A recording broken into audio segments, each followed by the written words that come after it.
지난 한 주간도 잘 지내셨습니까?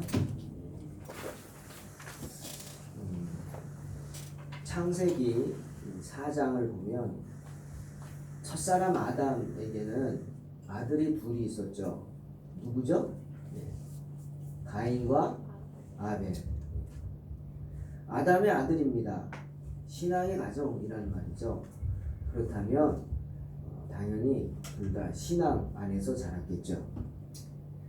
둘 다 장성하였습니다. 이제 자기 일을 합니다. 가인은 농사꾼입니다. 농사를 짓고, 아벨은 목축업자입니다.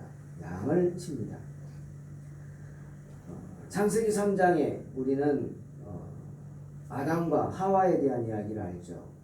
아담과 하와가 선악과를 따먹고 축복의 동산에서 쫓겨납니다. 에덴 동산이죠. 여러분, 에덴 동산은 어떤 데죠? 일을 하나요, 안 하나요? 일하는 거 싫으시죠?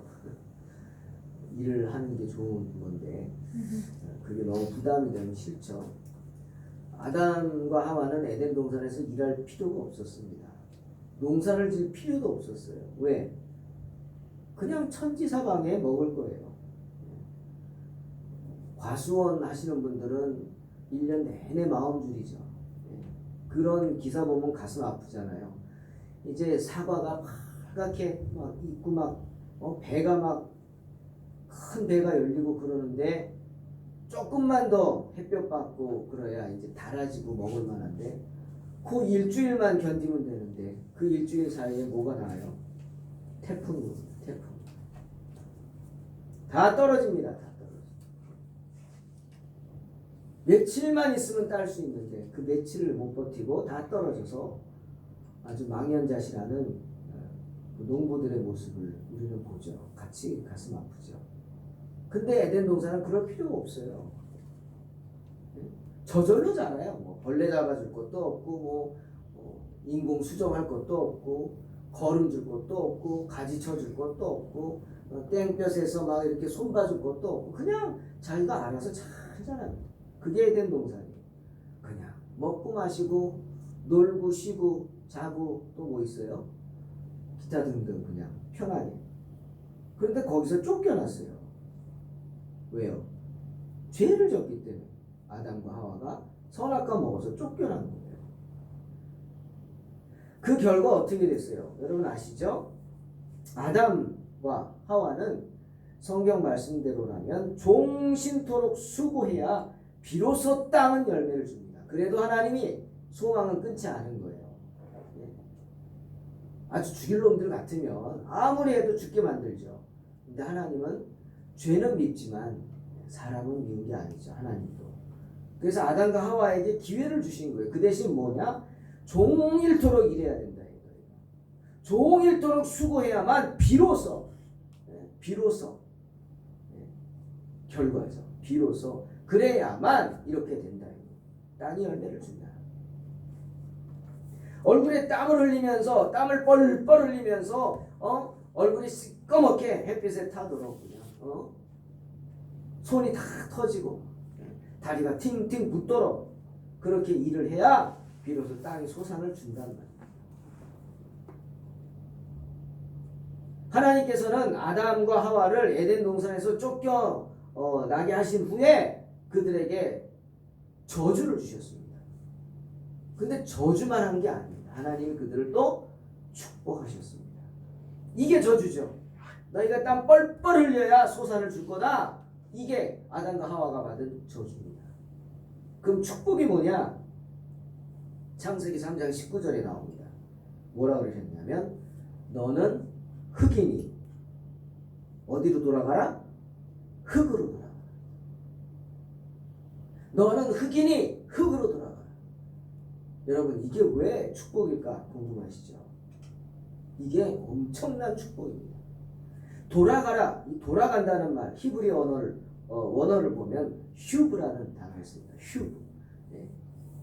히브리어는요 무슨 한문같이 상형문자처럼 그렇게 막 돼 있어서 다 뜻들이 있어요. 그 단어마다 표현을 못하니까 우리 한글은 막 표현하잖아요. 뭐든지 다 표현하죠. 웬만한 건 다 99.9%. 근데 이건 그렇지 못해. 그래서 거기다 의미를 둬서 뭐 의미도 여러 가지가 있어요. 근데 휴브라는 단어 안에는 어떤 뜻이 있냐면 선회하다는 뜻이 있어요. 선회한다는 게 뭐예요? 어려운 말이죠. 돌아온단 말이에요. 배가 쭉 가다가 갑자기 돌아오는, 한 바퀴 도는 거예요. 이게 선회하는 거예요. 예? 우리는 말하면 유턴이죠. 방향을 바꾸는 거예요. 그러니 너는 흙이니 흙으로 선회하라, 돌아가라. 뭡니까? 이게 용서입니다. 흙에서 왔으니 다시 흙으로 돌아가라. 원래 자리로 돌아와라 이겁니다. 하나님이 그 죄를 용서하시고 다시금 너 원래대로 돌아오라. 받아주시겠다. 얼마나 축복입니까? 얼마나 감사합니까? 우리는 흙입니다. 고로 뭘로 돌아가요? 흙으로 돌아가는. 아멘? 흙으로 돌아가는. 다시 하나님의 품으로 돌아가는 거예요. 새로운 인생을 시작하겠죠. 천국에서. 슉! 돌아가라. 저주를 받고 지금 힘들지만 너는 다시금 축복의 길로 돌아서게 될 것이다. 회복될 것이다. 이렇게 주님은, 하나님은 아담을 축복했습니다. 여러분, 그러니 얼마나 감사합니까? 우리가 미래가 보장되어 있으면 얼마나 감사합니까? 요즘 들어서 나이 드는 게 두렵잖아요. 나이를 들어가는 게 너무너무 두렵죠. 왜? 너무 사는 것이 힘들고 또 물질 중심의 세상이니까 힘들죠. 하지만 우리에게 장래가 있다는 거. 보험회사에서 그거 얘기하잖아요. 이거 들으면 장래가 있습니다. 예? 근데 여러분, 돈이 있으면 편해지겠지만 돈이 뭐 우리의 인생을 행복하게 해주는 건 아니잖아요. 하지만 아담에게는 미래가 보장되었어요. 죽음 이후에. 그래서 하루하루가 감사한 거예요. 근데 아담에게만 이 미래가 보장됐겠습니까? 아니죠.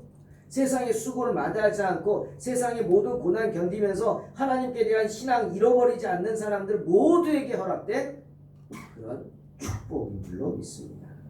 그러니 가인과 아벨도 다 하는 거예요. 그래서 성경에 보면 창세기 4장 3절 4절 보면 이 가인과 아벨이 자신들의 첫 수확을 하나님께 드리려고 합니다. 제사를 드리려고. 제사가 뭡니까? 예배 드리는 거예요. 하나님께 자기들이 수확한 첫 수확물을 가지고 하나님께 예배를 드립니다. 세월이 지난 후 가인은 땅의 소산으로 제물을 삼아 여호와께 드렸습니다. 아벨 또한 자기도 양의 첫 새끼와 그 기름으로 드렸어요. 둘 다. 그런데 문제가 생겼어요. 여호와께서 아벨과 그 제물은 연락하셨으나 가인과 그 제물은 연락하지 아니하셨다. 연락했다 뭡니까? 기쁘게 받아주셨다. 아벨의 제물은 너무 기뻐하셨는데 가인의 제물은 딱 보시더니 가져오지도 못하게 하는. 여러분, 가인의 입장에서 얼마나 기가 막혔을까요? 형인데 자기가 자존심도 상하고. 왜 그랬을까? 모르죠. 뭐 구체적인 이유가 성경에 나오지 않아요. 그래서 왜 그랬는지 몰라요. 뭐 혹자는 그래요. 주님은 피를 좋아하시는데 양의 피를 드린 아벨의 제사 받고 곡식 준 가인의 제사 받겠어. 뭐 그러기도 합니다. 모르죠. 또 어떤 분은 그래요. 아벨은 그렇게 애써서 첫 양의 새끼 찾고 막 그렇게 정성껏 드렸는데 가인은 대충 드렸다는 묵은 곡식. 야, 태워버릴 건데 아깝게 뭐 하나님이 뭐 이걸 드시냐? 그냥 형식이지. 묵은 곡식 드렸다. 뭐 괘씸해서 안 받으셨다. 모르죠. 하지만 분명한 것은 있습니다. 우리가 이 말씀 보면서 분명히 알 수 있는 건 하나님이 받고 안 받고의 문제가 재물의 문제가 아니라는 건 확실합니다. 아멘? 네? 양이라 받고 곡식이라 안 받고 그건 아니라는 거죠. 그러면 농부가 곡식 드리지 뭘 드려요? 네? 산에 가서 멧돼지 잡아 드려요? 그럴 수는 없잖아요. 뭐가 문제냐? 재물의 문제가 아니라 재물을 드리는 뭐의 문제? 사람의 마음의 문제라는 거예요. 마음.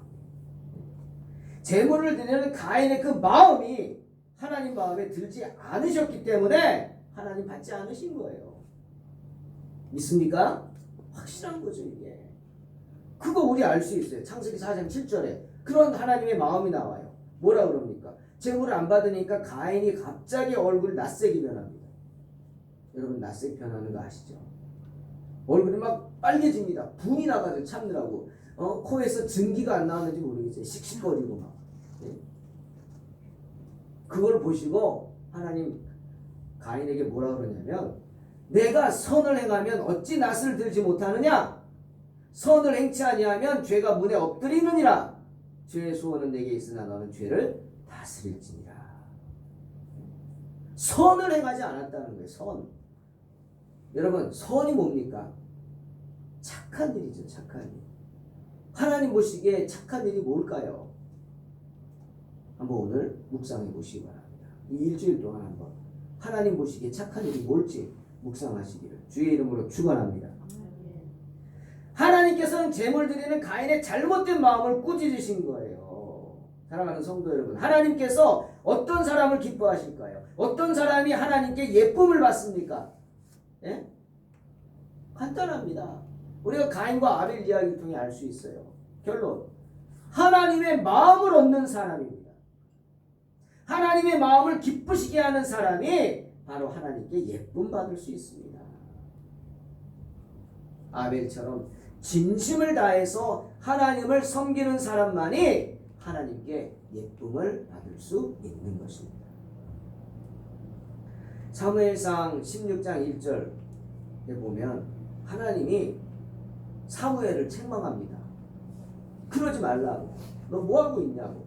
왜 책망하느냐. 사무엘이 막 슬퍼하면서 울고 있었어요. 누구 때문에? 사울왕 때문에. 이스라엘의 초대왕 사울왕 때문에 사무엘이 울고 있었어요. 왜? 하나님이 그를 버리셨다고 말씀하셨거든요. 그러니 얼마나 자기가 기름 부어 세운 왕을 하나님이 버리셨다는 거예요. 얼마나 속상하겠어요. 또 얼마나 마음이 그렇겠어요. 하지만 하나님 책망합니다. 울지 말라. 더 이상 그를 위해 울지 말고 저기 이새를 찾아가라. 이새의 아들들 가운데 내가 새로운 왕을 세우겠다. 그래서 사무엘이 이새의 아들들을 찾아갑니다. 이새를 찾아갑니다. 이새는 아들도 많았어요. 한두 명이 아니에요. 하나예요. 사무엘이 기름 부으러 왔다는 소문이 나가지고 어떻게 했어요? 아들들이 난리가 났죠. 자기들이 기름 부음 받으려고 장자가 들어왔어요. 엘리야. 딱 사무엘이 보는데 너무너무 준수한 거예요. 이야 멋있다. 너무 잘생기고 늘씬하고 좋다. 막 그랬나 봐요. 그러자 그 순간 성령이 사무엘을 책망합니다. 그 아이는 내가 버렸다. 그 아이는 내가 버렸다. 그러면서 말씀하신 게 사무엘상 16장 7절. 나의 보는 것은 사람과 같지 않다. 사람은 외모를 보거니와 나 여호와는 중심을 본다. 내가 이미 그를 버렸다고 말씀하십니다. 사무엘이 놀랐어요. 둘째를 봤어요. 둘째도 준수한데 아니라고 하십니다. 셋째 봤어요. 아니라고 하십니다. 넷째 봤어요. 아니래요. 다섯째 봤어요. 아니랍니다. 여섯째 봤어요. 아니랍니다. 일곱째 봤어요. 아니랍니다. 그 안에 7명이 다 모여요. 아들도 많죠. 아니랍니다. 사무엘이 기가 막혀서 다 아니래. 하나님이 나보고 이곳에서 왕을 세우라 하셨는데 이새에게 묻습니다. 너 아들이 7명 다냐? 그랬더니 이새가 말하죠. 아닙니다. 막내가 하나 있습니다. 아직 막내가 8번째 막내가 있는데 뭐하냐 그랬더니 지금 들에서 양을 치고 있습니다. 양을 지키고 있습니다. 그 말 듣고 사무엘이 부르라고 데리고 왔어요. 사무엘이 본 다윗의 모습 사무엘상 16장 12절 이렇게 말씀하십니다. 그의 빛이 붉고 눈이 빼어나고 얼굴이 아름답더라. 여러분 생각해 보세요. 빛이 붉어요. 피부가 붉다는 거예요. 왜 붉죠? 탔으니까 붉죠. 햇볕을 탔으니까. 네. 다른 애들은 그냥 나무 밑에서 설렁설렁 누워서 낮잠이나 자고 양들 보고 친다고 그러고 있는데 8명이 다 양치러 나갔거든요. 근데 다윗은 자기 양 지키겠다고 햇볕 뜨거운데도 막 돌아다니는 거예요. 이리저리 다니면서 양들을 돌보는 거예요. 그래서 탄 거예요. 둘째, 눈이 빼어났대요. 눈이 빼어나다는 게 뭡니까? 날카롭다는 거예요. 눈매가 날카롭다는 거죠. 네? 왜 날카롭죠? 날카로울 수밖에. 사자나 곰으로부터 맡겨진 양을 지키겠다는 신념을 가지고 긴장 풀지 않고 날카로운 눈매로 여기저기를 살피니까 무슨 소리만 나면 쳐다보고, 양 울면 쳐다보고 긴장하고 있으니 눈매가 빼어날 수밖에 없는 거죠. 그런 모습을 보고 얼굴이 아름답게, 여러분 시꺼멓고 눈매가 날카롭고 그게 뭐가 아름답겠습니까? 근데 사무엘에게는 아름답게 보입니다. 성경이 말씀하십니다. 이가 크니 일어나 기름을 부으라. 다윗을 세우는 겁니다. 사랑하는 성도 여러분, 하나님이 어떤 사람 기뻐하신다고요? 하나님께 예쁨 받는 사람 누구라고요? 하나님의 마음을 얻는 사람이죠. 어떤 사람이 하나님 마음을 얻는다고요? 다윗 같은 사람. 다윗이라고 사무엘을 만나고 싶지 않았겠습니까? 하지만 양들을 버려두고 갈 수는 없었던 거예요. 아니 다른 형들이 양들 다 버려두고 그냥 사무엘 만나러 간 사이에 사무엘은 일이 8배나 늘었어요. 자기 양뿐 아니라 형들이 버리고 간 그 양들까지도 돌아보느라고 더 분주했을 것입니다. 그런 사람을 하나님은 기뻐하시고, 내가 있어야 할 자리를 지키는 사람, 불평하고 원망하지 않고 자기 일에 최선을 몇 갑절 더 잘하는 사람, 그렇게 애쓰는 사람이 하나님께 예쁨을 받는 사람인 것입니다. 한 사람만 더 얘기할까요? 약속의 아들 이삭에게 두 아들이 있었어요. 두 아들이 있었어요. 에서와 야곱. 쌍둥이였죠. 그런데 그 둘은 쌍둥이였지만 서로 달라도 너무 달랐어요. 외모가 어떻게 그렇게 다를까요? 일란성도 아닐 텐데. 일란성입니다. 외모만 다른 게 아니라 성품도 다르죠. 생각도 다르죠. 그러니 모두 달랐을까요? 믿음도 달랐을 겁니다. 창세기 25장 보면 형 에서는 살결이 붉습니다. 거기다 온몸이 털투성입니다. 털보예요. 그래서 이름을 에서라고 했습니다. 에서란 히브리 말로 거칠다는 뜻입니다. 그리고 동생은 이름이 야곱입니다. 왜 야곱이냐? 야곱이란 사취하는 자라는 뜻이에요. 사취. 사기로 취한단 말이에요. 다른 사람의 것을 사기 쳐가지고 취한다는 거예요. 사취한다. 사기를 쳐가지고 빼앗는단 말이에요. 나쁜 말이죠. 누군가를 거짓으로 속여서 빼앗는 자, 나쁜 놈입니다. 태어날 때 남의 발꿈치를 붙잡고 나오는 모습을 보고 그 아비가 얼마나 섬뜩했으면 자기 아들 이름을 야곱이라고 지었겠어요. 이삭의 아들 에서는 성품이 거칠긴 했지만 단순했습니다. 어느 정도냐? 배가 고파 죽겠다고 팥죽 한 그릇에 장자권을 팔아버리는 그런 사람이에요. 이건 단순한 게 아니죠. 경솔하고 생각 없는 사람입니다. 문외죠, 문외. 하지만 야곱은 조용한 듯 하나 종용하다고 그러는 성경은 그 뜻은 뭐가 있느냐? 계산적이고 교활했다는 것입니다.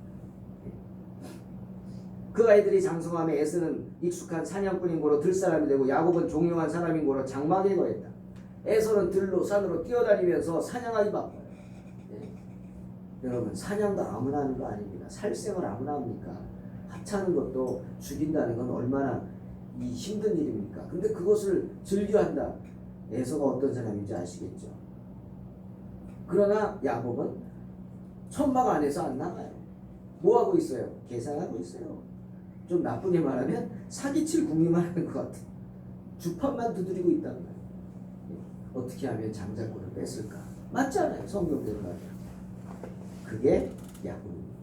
그런데 성경을 보니까 오늘 본문에 나오지만 갈수록 야곱이 아닌 형 에서가 이삭과 리브가의 마음에 근심이 됩니다. 아니 정확히 말하면 에서가 저지른 일들이 이삭과 리브가 마음에 근심이 되는 거예요. 어떤 일을 했냐면 에서가 헷 족속 부엘리의 딸 유딕과 헷 족속 엘론의 딸 바스맛을 아내로 맞아들입니다. 에서가 아내로 맞이한 사람들 때문에 이삭과 아비와 어미 리브가가 큰 근심을 하는 겁니다. 아니 내가 결혼해서 내 마음대로 고르는데 뭐가 이상해? 뭐가 문제야 할지 모르지만 여러분 아닙니다. 결혼은 그런 게 아닙니다. 자기들만 좋다고 하는 게 결혼이 아닙니다. 그러니 쉽게 이혼하죠. 책임감도 없이. 결혼은요 사람 대 사람의 만남만이 아니고 집안 대 집안의 만남. 집안 대 집안의 만남이기 때문에 너무나 중요한 거예요. 그러니 부모의 마음은 그렇지 않은 거예요. 특히 해쪽 속의 딸을 아내로 맞이했어요. 에서가. 그 마음이 이삭과 리브가에게 큰 근심이 된 거예요. 왜? 에서가 부모의 마음은 안중에도 없어요. 그러니 하나님 아버지 마음을 생각이나 했겠어요? 예.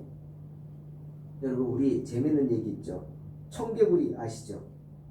청개구리가 왜 비만 오면은 개천가에 가서 울죠? 왜 울어요? 예? 자기 엄마 무덤이 떠내려갈까 봐 우는 거 아닙니까? 아니 무덤을 개천가에 쓰는 사람이 어디 있어요? 근데 청개구리는 자기 엄마 무덤을 개천가에 썼어요. 왜? 엄마가 말했거든. 유언했어요. 얘야 나 죽거든 산에다 묻지 말고 강가에다 묻어라. 아니 엄마가 왜 그랬을까요? 이놈의 청개구리가 맨날 엄마가 말하면 거꾸로 하니까 그래. 말 안 듣고. 산으로 가라 그러면 어디로? 강으로 가고. 강으로 가라 그러면 산으로 가고. 언제나 엄마가 말하는 거꾸로 말을 들으면서 속을 썩였어. 그러니까 엄마가 죽어가면서도 못 믿어와가지고 거꾸로 예언한 거예요. 얘야 나 죽거든 산에다 묻지 말고 강에다 묻으려. 그래야만 자기를 산에다 묻을 줄 알고 그렇게 유언을 한 거예요. 그런데 나중에 철이 들었는지 청개구리가 어머니가 돌아가시자 어머니 유언대로 한 거예요. 산에다 안 묻고 냇가에다가 묻은 거예요. 그래서 비만 오면 엄마 산소가 떠내려갈까봐 그냥 개골개골 운다고 합니다. 누가 만들어낸 얘기인지 모르지만 정말 우리의 모습입니다. 어리석지만 바로 우리의 모습이에요. 어미의 마음, 부모의 마음을 알지 못하는 자녀들을, 어리석은 자녀들을 비꼬는 말이죠. 근데 우리 주변에 그런 사람이 많아요. 에서 그 중에 하나입니다. 부모 마음 헤아리기는커녕 안중에도 없습니다. 이삭과 리브가가 마음에 근심한 이유가 뭔지 아세요? 햇사람과 결혼했기 때문이에요. 햇족 속의 딸들과 결혼했기 때문이라고요. 햇이 누구냐? 가나안의 아들입니다. 가나안이 누구냐? 저주받은 함의 자손입니다. 창세기 9장에 그 이야기가 나옵니다. 햇에 대한 이야기가 나옵니다. 노아가 분을 참지 못하고 아들 함 저주하는 큰 실수를 합니다. 우리 노아 아시죠? 홍수로 세상을 하나님이 심판하셨을 때 방주를 만들어서 많은 생명을 구합니다. 그리고 새로운 세상을 시작하죠. 노아로부터 시작됩니다. 함, 셈, 야벳이 새로운 인류의 조상이 돼서 이 세상이 시작이 됩니다. 아라랏산에 도착한 노아가 내려서 농사를 짓는데 첫 수확물이 포도였습니다. 왠지 모르게 포도를 지었어요. 포도를 만들어서 재배해서 그 첫 소득물로 포도주를 마시고는 좋다고 마시고는 그만 만취했어요. 아마 긴장이 풀렸겠죠. 그래서 어떻게 발가벗고 잠이 듭니다. 그런데 그 모습을 처음 본 사람이 누구예요? 바로 가나안의 아비 함이었습니다. 함. 만약 여러분 같으면 어쩌겠어요? 아이고 하고는 놀래가지고 바로 나와서 커튼을 내리겠죠. 다른 사람 못 들어가게 하고. 당연히 그렇게 하죠. 아니면 셈과 야벳처럼 그 사실을 알고는 뒷걸음질 쳐가지고 이불을 갖다 뒷걸음질 쳐서 아비의 허물을 안 보려고 하고 덮어주고 나오겠죠. 그런데 함은 그렇게 하지 않아요. 성경을 보니까 대뜸 나와가지고 막 동생들에게 흉을 봅니다. 아비 흉을 보는 거예요. 그 사실을 알고 노아가 진노해가지고 저주합니다. 가나안은 형제들의 종이 되기를 원한다. 저주해버렸어요. 햇은 그렇게 아비에게 저주받은 가나안의 아들입니다. 그런데 그 저주받은 백성의 딸을 약속의 자녀인 이삭의 아들이 며느리로 아내로 데려온다는 게 얼마나 리브가와 이삭의 마음에 근심이 되겠습니까? 기가 막히죠. 내가 자식을 저렇게 키웠나? 응? 천지분간도 못하게 저렇게 키웠나? 자기가 누군데? 기가 부모의 마음을 얻지 못한 거예요. 눈밖에 나는 거죠. 그러니 하나님의 마음을 얻었겠습니까? 그 마음이 창세기 27장 나옵니다. 리브가가 견디다 못해서 이삭을 찾아가서 말합니다. 여보, 나 저 헷 여자들 꼴도 보기 싫다고. 야곱 하나 남았는데 이 야곱마저 이 땅에서는 사는 공동번역에 번역된 대로 저 따위 헷 여자를 아내로 만든다면 내가 무슨 살맛이 나겠냐고 막 하소연합니다. 근데 이삭도 같은 마음인 거예요. 기가 막히거든. 그래가지고 야곱을 부릅니다. 야곱아. 그리고 명령이 아닌 성경을 보니까 새 번역은 당부라고 했는데 부탁을 합니다. 부탁. 그쵸 뭐 여러분 자녀 문제가 뭐 내 마음대로 됩니까? 그러니 부탁을 하는 거예요. 이삭이 호소를 하는 거예요. 하소연하는 거예요. 제발 가나안 사람의 딸들 중에 아내를 취하지 마. 그리고 바단 아람으로 가라. 거기 가면 너 우리의 동족들이 있어. 너희 외조부 부두엘의 집에 가서 외삼촌 라반의 딸 중에 아내를 취하라. 부탁을 합니다. 그리고 부탁만 한 게 아니라 아들을 축복합니다. 근데 보통 축복이 아닙니다. 그냥 평범한 아비가 아들을 하는 축복이 아니에요. 그 축복을 보면은 정말 약속의 자녀로서 하나님의 약속을 입은 믿음의 조상으로서의 축복입니다. 그 말씀에 순종하는 자에게 주시는 축복이다. 그 뜻은 뭐냐? 내가 너에게 하는 말이 내 말이 아니다. 우리가 한 여자가 단지 싫어서 그러는 말이 아니다. 하나님이 싫어하시기 때문에 그러는 것이다 라는 마음이 들어가요. 그래서 내가 이 말을 순종하면 하나님이 너에게 이렇게 축복하실 것이다. 어떤 축복? 전능하신 하나님이 내게 복을 주어서 너를 생육하고 번성케 하시고 너를 여러 민족을 이루게 하시고 아브라함에게 허락하신 복을 내게 주실 것이다. 너와 함께한 네 자손에게 주실 것이다. 너로 하나님이 아브라함에게 주신 땅 곧 너희 우고하는 땅을 유업으로 받게 하실 것이다 하고 기업의 축복을 허락하십니다. 하나님께 예쁨 받기를 원하는 사람에게 주시는 축복인 줄로 믿습니다. 하나님의 마음을 얻는 사람들은 이런 축복을 받을 수 있는 거예요. 그 말씀을 듣고 야곱이 어떻게 합니까? 망설이지도 않아요. 즉시로 떠납니다. 바단 아람으로. 그런데 여러분 더 기가 막힌 일이 있어요. 제가 이 성경을 보면서 점입가경이란 말이 이럴 때 써도 되나 싶었어요. 좋은 뜻인데 이건 점입가경 갈수록 더 멋있고 좋단데 나쁜 뜻으로 점입가경이다 우리 그러잖아요. 황당한 일을 보면 기가 막히다 이거죠. 설상가상 여러분 아시죠? 설상가상이 뭐예요? 눈이 내렸는데 그 위에 또 선의가 내렸어요. 이게 무슨 뜻이에요? 환난이 겹친다는 거예요. 어려운 일이 있는데 또 더 어려운 일이 생겼다는 거예요. 완전 이런 꼴이에요 지금. 이스마엘 에서가 헷 족속의 딸을 아내로 삼았는데 부모가 기뻐하지 않고 야곱에게 저기 가서 딸을 얻어와라 하는 걸 보고는 내가 얻은 아내들이 시원찮은가 보다. 시원찮은가 보다.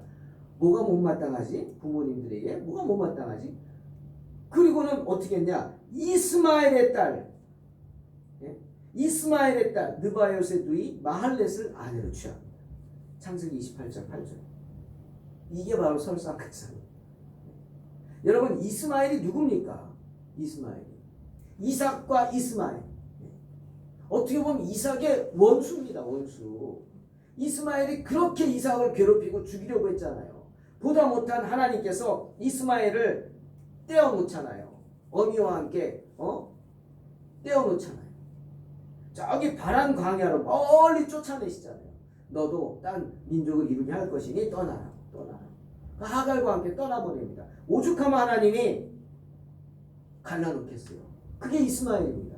그런데 이삭의 자녀가 이삭의 아들이 자기 아비를 그렇게 힘들게 하고 원수같이 굴고 지금도 이를 갈고 있는 그 이스마엘의 딸을 아내로 데려왔어요.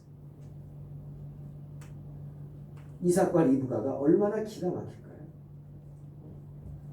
그러니 에서가 정말 어리석은 사람 아닙니까?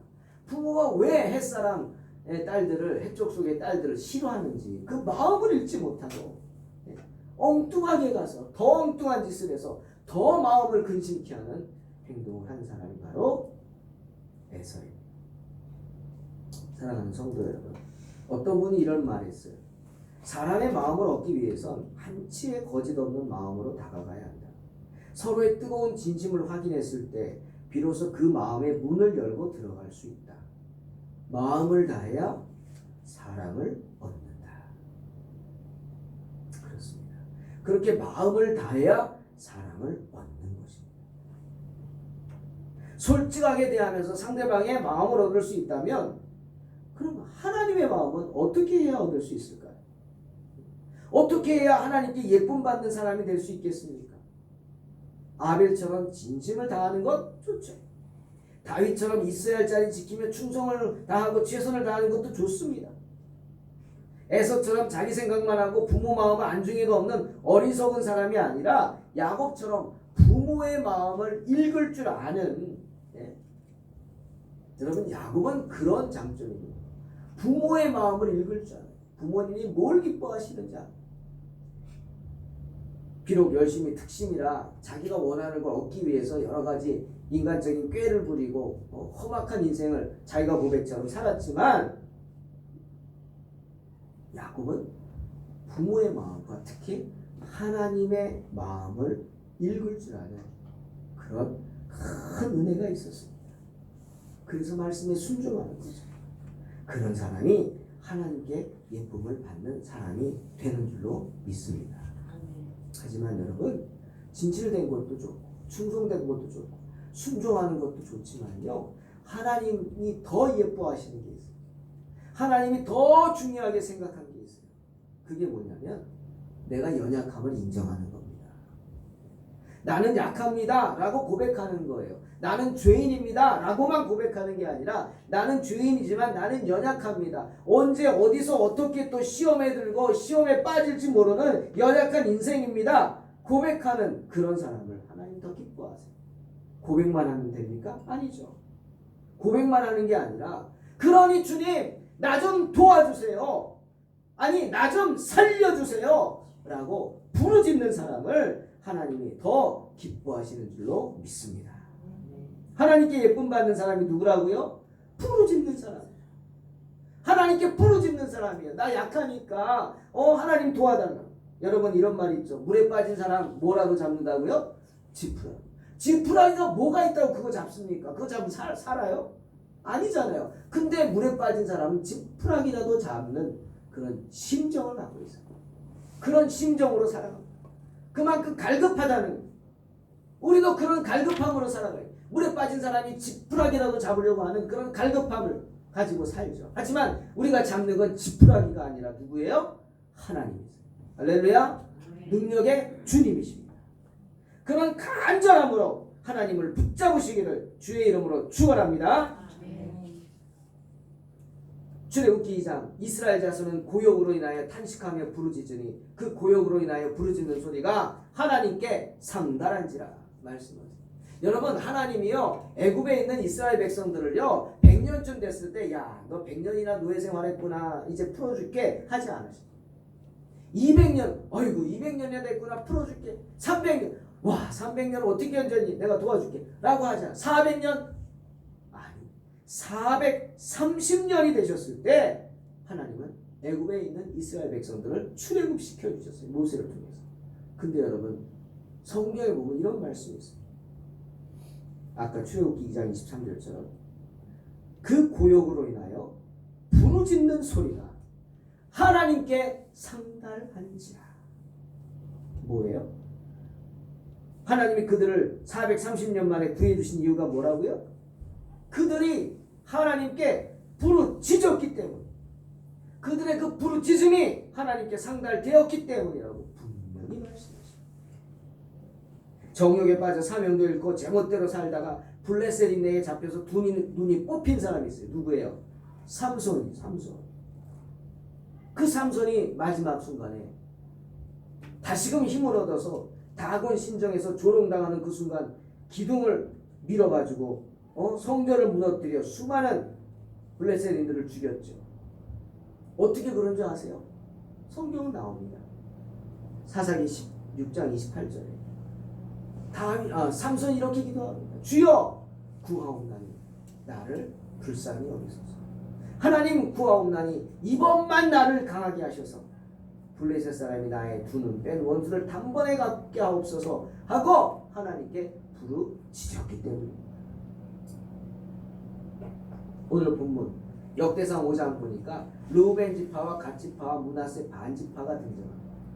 여러분 12지파가 있잖아요. 이스라엘. 그 중에 르우벤과 갓 지파 그리고 므낫세 반 지파는 므낫세가 반으로 나뉘었나 봐요. 그죠? 반만. 요단강을 넘지 않았어요. 하나님이 약속하신 땅이 여리고 땅인데 가나안 땅이 요단강을 넘어가야 되는데 이들은 그 요단강 넘기 전에 그 평야와 그 좋은 땅을 보고는 안 넘어갑니다. 그리고 우리는 안 넘어가겠다고 여기에 기업을 달라고 합니다. 하나님이 그것을 허락하셨어요. 이들은 강력한 사람입니다. 얼마나 지파가 힘이 셌냐면 이스라엘 백성이 가나안 가서 가나안 백성들을 무찌를 때 맨 앞에 선 사람들이 르우벤과 갓과 므낫세 지파. 그만큼 용맹스러운 사람들이에요. 오늘 성경을 보니까 싸울 만한 용사가 44,760명이나 됐다고 그랬어요. 적지 않은 숫자죠. 근데 이들이 이제 자리를 잡고 돌아와서 자기 부족을 위해서 다시금 그 땅을 넓히는데 전쟁을 하게 됩니다. 하갈 사람들과 전쟁을 합니다. 그러나 강을 넘어간 다른 지파에게 도움을 요청할 수는 없었어요. 하갈 백성과 전쟁을 해서 싸울만 합니다. 힘도 있고 전쟁 경험도 아주 풍부하고요. 그죠? 전쟁 경험도 많잖아요. 무기도 뭐 개발이 됐겠죠. 스스로도 충분히 싸울 수 있어요. 하지만 그들은요, 놀랍게도 오늘 성경을 보니까 자신들의 힘을 의지하지 않습니다. 주님을 바라봅니다. 주님께 부르짖습니다. 정말 놀라운 은혜입니다. 제가 이 르우벤과 갓과 므낫세 지파 이야기를 보면서 정말 은혜를 받습니다. 내가 할 수 있어요. 하지만 내가 먼저 나서지 않습니다. 하나님을 바라보고 하나님께 도움을 구하고 하나님께 부르짖습니다. 21절 저희가 대적의 짐승 곧 약대 5만과 양 25만과 낙이 2천을 빼앗았다고 합니다. 사람 10만을 사로잡았다고 합니다. 왜? 20절 도우심을 입었기 때문에 하나님께 부르짖고 하나님의 도우심을 입었기 때문에 저희가 싸울 때 하나님께 의뢰하고 부르짖음을 하나님이 들으셨기 때문이라고 성경은 분명히 말씀합니다. 그들이 자기들의 힘으로도 싸울 수 있지만 그러지 않고 하나님 바라보고 하나님께 부르짖었기 때문에 하나님은 그들에게 큰 도움을 주시고 그들이 힘으로는 도저히 얻을 수 없는 큰 승리를 하나님이 얻게 하신 줄로 믿습니다. 사랑하는 성도 여러분, 부르짖으시기 바랍니다.